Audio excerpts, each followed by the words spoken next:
విజేతలం అవ్వాలన్న కోరిక మనందరిలో ఉంది.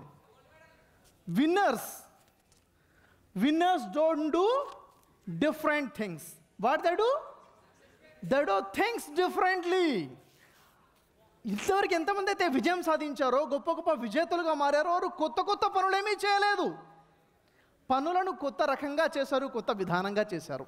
అవునా లేదా? అవే పనులు, కానీ వారు చేసే పద్ధతిలో తేడా ఉంది కాబట్టి వారు సక్సెస్ సాధించగలిగారు. అయితే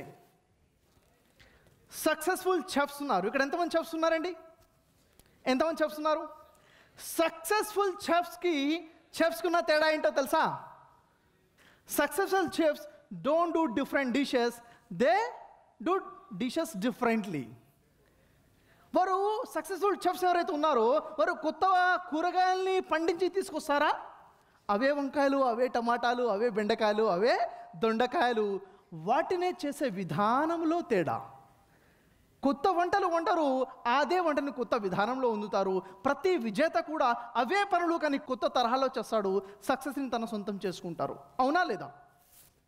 కాబట్టి మనందరం కూడాను అదేవిధంగా మన జీవితంలో ఏదైతే పని చేస్తున్నామో ఏమిటి డిఫరెన్స్ మనం ఆలోచించాలి, ఆ విధంగా మనం ముందుకెళ్ళాలి.